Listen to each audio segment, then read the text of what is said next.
నమస్తే, welcome to four sides TV.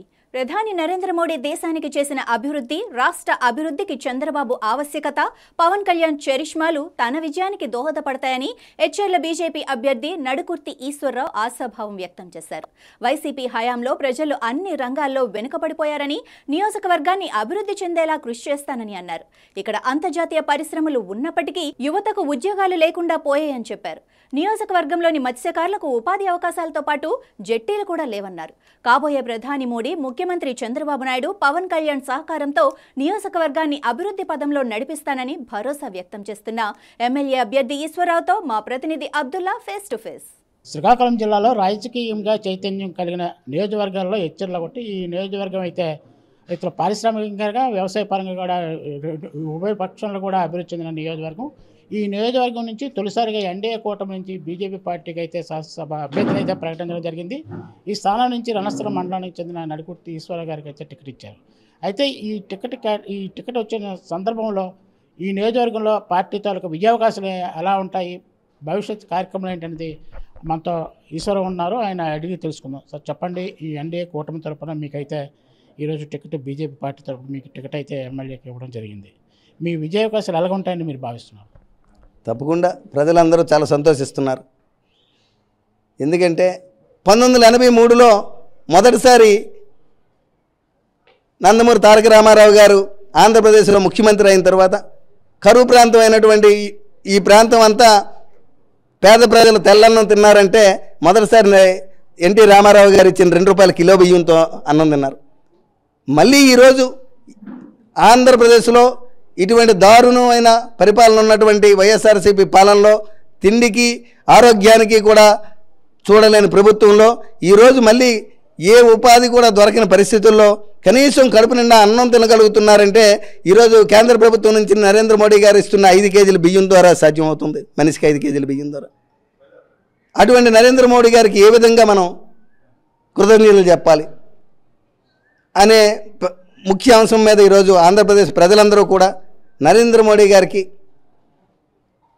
పట్టం కట్టాలి, అతను కృతజ్ఞతలు చెప్పాలి అంటే ఎన్డీఏ అభ్యర్థులైన మా అందరికీ కూడా ఓటేసి చంద్రబాబు నాయుడు గారిని రాష్ట్రంలో ముఖ్యమంత్రి చేయాలి. పేద ప్రజల కోసం తన జీవితాన్ని త్యాగం చేస్తున్నటువంటి పవన్ కళ్యాణ్ గారికి కృతజ్ఞతలు చెప్పాలి. నరేంద్ర మోడీ గారికి 3వసారి ప్రధానమంత్రి చేసుకుని 400 సీట్లు పైగా ఎంపీలనిచ్చి ఆయనకి కృతజ్ఞతలు చెప్పాలని ఈరోజు భారతదేశం మొత్తం భారతీయ జనతా పార్టీ ఉన్న మన రాష్ట్రానికి సంబంధించి, ముఖ్యంగా మన నియోజకవర్గానికి సంబంధించి ఎక్కడ కూడా భారతీయ జనతా పార్టీ తాలూకా కేడర్ కానీ, లేకపోతే బూత్ లెవెల్లో ఉన్న కార్యకర్తలు కానీ చాలా తక్కువ ఉన్నారని మనం చెప్పవచ్చు. ఈ ప్రతిబంధకాల మధ్య మీరు ఎలా ముందుకు వెళ్ళాలని మీరు భావిస్తున్నారు?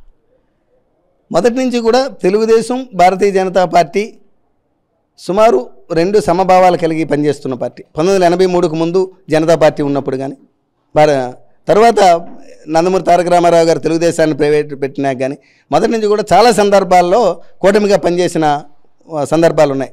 కూటమిలో చాలా సక్సెస్ అయ్యారు. ఇప్పుడు కూడా మళ్ళీ అదే పరిణామం చోటు చేసుకుంది. ఇద్దరు కూడా ఒకే మనస్తత్వం ఉన్న కార్యకర్తలు ఉన్న పార్టీ ఇది.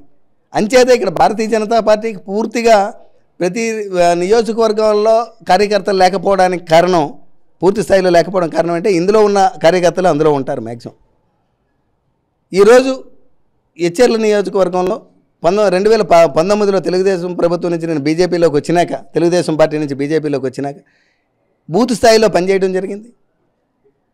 ఇక్కడ వైఎస్ఆర్సీపీ గవర్నమెంట్ ఫెయిల్ అయ్యి ప్రజలకి మంచి పాలన అందించలేని సమయంలో ప్రజలు చూసి అవతల వైఎస్ఆర్సీపీ పార్టీ నుంచి, తెలుగుదేశం పార్టీ నుంచి కూడా చాలామంది కార్యకర్తలు వచ్చి భారతీయ జనతా పార్టీలో చేరడం జరిగింది.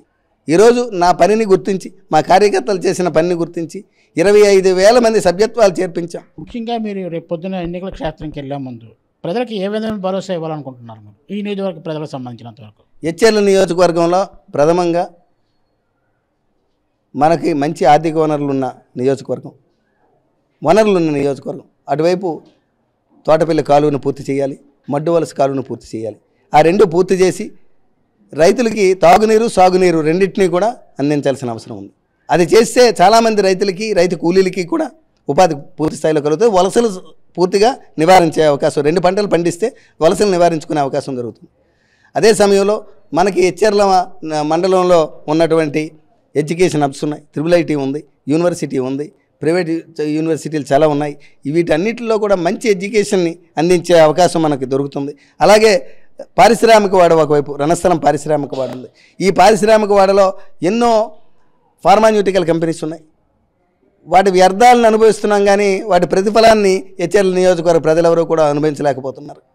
మన నియోజకవర్గంలో ఉన్నటువంటి చదువుకున్న ప్రతి ఇంట్లో చదువుకున్న ప్రతి బిడ్డకి కూడా ఇక్కడ మన లోకల్గా ఉన్న కంపెనీల్లోనే ఉపాధి కానీ ఉద్యోగం కానీ చేసి బాధ్యత నేను తీసుకుంటున్నాను. ఇప్పుడు టీడీపీకి సంబంధించినంత వరకు ఈ నియోజకవర్గంలో 2 గ్రూపులు ఉన్నాయంటున్నారు. అలాగే జనసేనకు సంబంధించి 2 గ్రూపులు ఉన్నాయంటున్నారు. ఈ 4 గ్రూపులు మీకు సహకరిస్తాయని మీరు భావిస్తున్నారా?